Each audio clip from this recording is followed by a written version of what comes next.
আমি আপনি মুসলমান হিসাবে মা বাবার খেদমত করা আমার আপনার জন্য ফরজ, আমার আপনার ঈমানি দায়িত্ব। আল্লাহর গোলামটা তাকা দেখে এই বৃদ্ধ মহিলাটা একা একা স্টেশনে বসে আছে, রেল স্টেশনে বইসা হাতের ভিতরে একটা আপেল নিয়ে বারবার খাওয়ার জন্য চেষ্টা করে, কিন্তু আল্লাহর বান্দির দাঁত নাই, এই জন্য তিনি কামড়ে ভালো করে খাইতে পারে না। আলেম মানুষ এই দৃশ্য দেখার পরে আল্লাহর গোলামের দিলে বড় মায়া লাগছে, আল্লাহর গোলামের দিলে বড় দয়া লাগছে।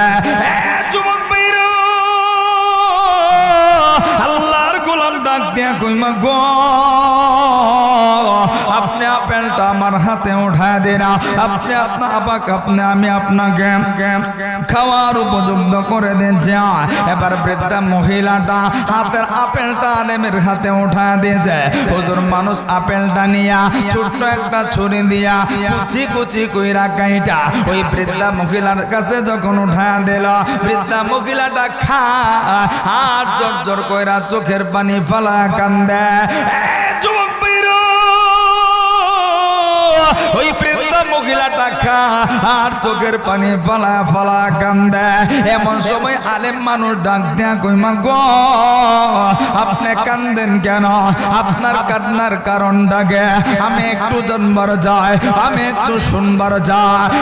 বন্ধু, এবার বৃদ্ধা মহিলা ডাক দিয়ে কইমা আমার পরিচয়টা জানার আগে, আমার কান্নার কারণটা জানবার আগে আমি তোমার পরিচয়টা একটু জানবার চাই। বাবা তোমার বাড়ি কোথায়?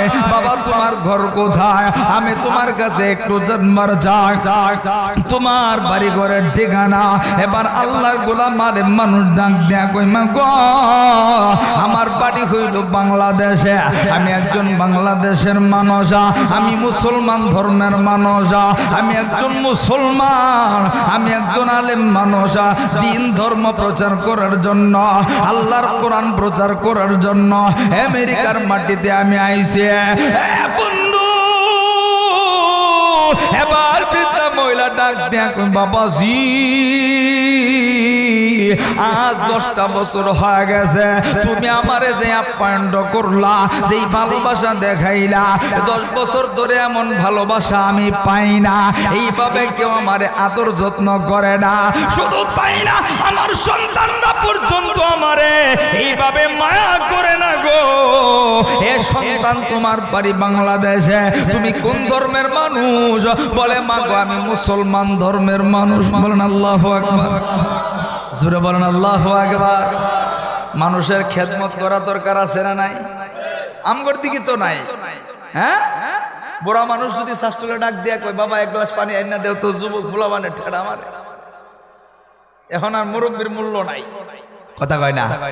হ্যাঁ, আগের দিনে ফুলাবান শাস্ত্রলে মুরব্বি থাকলে ওই শাস্ত্রলে গেছে না, কথা কয় না? 3 জন মুরব্বী এক জায়গায় বসে থাকলে আগে যুবক গেছে না? আরে হ্যাঁ, মুরব্বীর মুখের উপরে বিড়ি খায় দোয়া মিললে মারে, কথা কয় না? সম্মান নাই। আলেম দেখলে আগে লেন্টি দেওয়া থাকলে, লেন্টি বুঝেন নি? লেন্টি কাপড় হাঁটুর উপরে উঠানো থাকলে কাপড় ফালায় দিত। আলেম দেখলে হাতের মধ্যে বিড়ি সুরট থাকলে ফালায় দিত। আর এখন হুজুরের সাথে কথা কয় দোয়া নেই, বিড়ি খায় আর দোয়া নেই। না ঠিক না? কথা কন ঠিক কিনা? আহা, যুগটা কই ফেলতে গেছে। আর শিখবই বা কোত্থেকে? স্কুলের স্যার আর ছাত্র মিল্লা 2 ভাই বিড়ি খায়। হ্যাঁ, কথা কি কষ্ট হইতেছে? স্যার ছাত্র মিলা যদি বিড়ি খায়, এরা যে গাঁজা খায় না, এটাই তো আমার কপাল। তাও খা, কিয়ামত আর বেশি দূরে নাই। কথা কি বাস্তব? হ্যাঁ বাস্তব না? বাপরে বাপ, আগের দিনে স্যার আইতাছে এই কথা শুনলে ওই সন্তান আর রাস্তায় গেছে না। অমুক স্যার আইতাছে, আব্দুল জলিল স্যার আইতাছে, কথা কোন ঠিক? আর এখন স্যার আর ছাত্র মিল্লা বিড়ি খা, স্যার ছাত্র মিলে হ্যাঁ ছবি দেখে, বাপ সন্তান মিলে সিনেমা দেখে, কোত্থেকে কতটা অশ্লীল সিনেমা, নাটক, গান, এগুলি সন্তান যদি বাপ মার নিয়ে দেখে, বলেন তো বাপ মা যদি সন্তান নিয়ে একসাথে বসে নাটক সিনেমা দেখে, আমার দিলের বিশ্বাস ওই সন্তানের আদব কায়দা থাকতে পারে নাই তো এখন নাই। আল্লাহ বুঝবার তৌফিক দান করুক, বলেন আমিন। এজন্য মুরব্বীদেরকে সেবা করব, মুরব্বীরা কিছু চাইলে আগায় দিব, এটা রাসূলের সুন্নাত, এটা রাসূলের সুন্নাত। এক বৃদ্ধা মহিলা মদিনা থেকে মানে চইলা যাইতেছে, গাট্টি বুঝা লইয়া, কিন্তু গাট্টি এত পরিমাণ নিচে বুড়ি হাঁটতে পারতেছে না। আল্লাহর রাসূল আর মনে মনে বলতেছে, এই মুহাম্মদের জ্বালায়, মুহাম্মদের চিনে না মুহাম্মদকে, মুহাম্মদের জ্বালায় আর নিজ ভূমিতে থাকতে পারলাম না, গেলাম গা। আল্লাহর রাসূল কাছে যায়, কই মাগো আপনি কই যাইবেন? কই যে মুহাম্মদের জ্বালায় শান্তি নাই, জায়গা ছেড়ে যেতেছি গা। আল্লাহর নবী কিছু বলে নাই, কই মাগো আপনার কষ্ট হইতেছে, আপনার বোঝাটি আমার কাঁধে উঠায় দেন। আল্লাহু আকবার কর না। আল্লাহর রাসূল নিজে কাঁধে বোঝাটি উঠায়া হাঁটি হাঁটি পা পা কইরা যাইতেছে দীর্ঘ পথ পাড়ি দিয়া পাহাড়ের এক কোনায় যায় উঠছে। বলে বাবা এই পর্যন্ত আমার ঠিকানা, আমি আর যাব না, এখানে মুহাম্মদের কোনো আক্রমণ আইতো না। অথচ মুহাম্মদ তার সাথে না দূরে। আল্লাহর রাসূল যখন চলে আসবে বিদায় নিয়া, এবার বৃদ্ধা মহিলাটা ডাক দেয়া, কই বাবা একটা মানুষ আমার আগায় দিতে আসলো না, এত কষ্ট দেখা আমার পাশে কেউ দাঁড়ালো না, তুমি দাঁড়াইলা, বাবা তোমার নামটা কি? আল্লাহু আকবার কইতে ইচ্ছা করে না? বাবা তোমার নাম কি? আল্লাহর রাসূল বলে আমার নাম মা মুহাম্মদ। সুবহানাল্লাহ কইলেন না?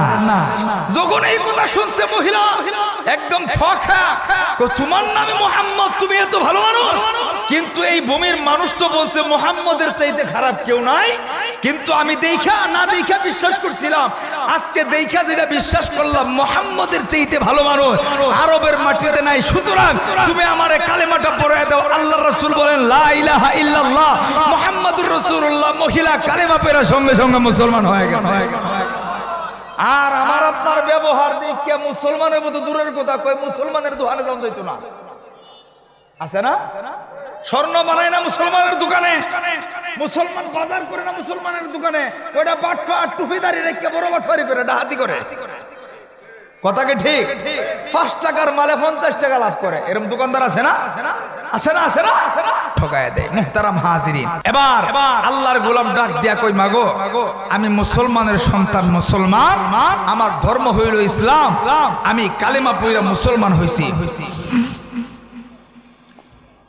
মুসলমান ভাইরা রে আমার, আল্লাহর গোলাম ডাক দিয়া কই মাগো আমি একজন মুসলমান, আমি একজন আলেম মানুষ, আমি ধর্ম প্রচার করি, তবে মাগো শুইনা নে না, আমাদের ধর্ম মা বাবার খেদমতের গুরুত্বটা অনেক বেশি। বলে কেমন বেশি? এবার আল্লাহর গোলাম আলেম মানুষ শোনায়া দিলেন, ওয়া কাদা রাব্বুকা আল্লা তা'বুদু ইল্লা ইয়্যা ওয়া বিল ওয়ালিদাইনি ইহসানা। ওগোমা আমাদের গ্রন্থে কোরআনের ভেতরে আল্লাহ রাব্বুল আলামিন ডাক দিয়া বললেন, নবী আপনি জানায়া দেন, ওয়া কাদা রাব্বুকা আল্লা তা'বুদু ইল্লা ইয়্যা, আমি আল্লাহ ছাড়া কারো ইবাদত করব না। হে পৃথিবীর মানুষ, আমি আল্লাহ ছাড়া কারো গোলামি করব না। আল্লাহ রাব্বুল আলামিন এই কথা বলছেন, ওয়া বিল ওয়ালিদাইনি ইহসানা, পিতামাতার সঙ্গে সৎ আচরণ করো, পিতামাতার সঙ্গে ভালো আচরণ করো, তাদের সঙ্গে খারাপ আচরণ করবা না।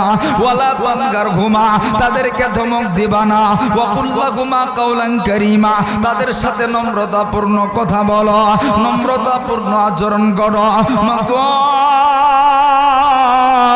আমার আল্লাহর কোরআন এই বিষয়টা শিখায় দিয়েছে, যার কারণে কেউ আমরা মুসলমানরা মা বাবা বৃদ্ধ হয়ে গেলে আমরা তাদেরকে কষ্ট দেয় না, আমরা তাদেরকে বের করে দেয় না।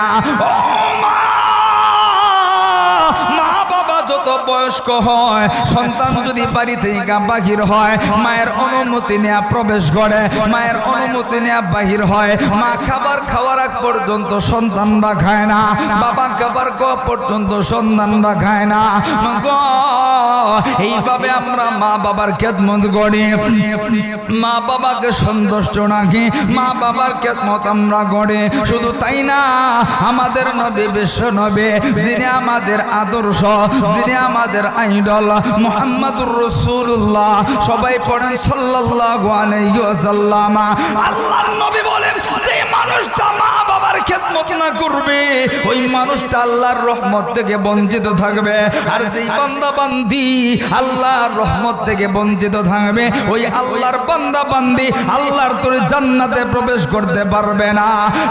যুবক ভাইরা, আল্লাহর গোলাম বান্দি যখন এই কথাগুলি শুনল, এবার অজুরে চোখের পানি ফালায় কাঁদতেছে আর ডাকতে কই, হুজুর আমি বৃদ্ধ হয়ে গেছি, আজ 10টা বছর দুইটা সন্তান আমার খবর নেয় না, আমার আত্মীয় স্বজন খবর নেয় না, আমি একা একা জীবন চালা, এইভাবে রাস্তায় রাস্তায় ঘুরে। হুজুর জীবনে অনেকবার শুনেছে ইসলাম ধর্ম অনেক ভালো, ইসলাম ধর্ম অনেক সুন্দর। হুজুর মা বাবার খেদমতের গুরুত্ব আমি শুই না, আপনার খেদমত আমি দেইয়া আমি বড় আত্মহারা হয়ে গেছি, আমি বড় মুগ্ধ হয়ে গেছি। হুজুর আমারে আপনাদের ধর্ম কালেমা পড়ায় দেন। এবার আল্লাহর বান্দা আলেম মানুষ পড়ায় দিলেন, লা ইলাহা ইল্লাল্লাহ মুহাম্মাদুর রাসূলুল্লাহ।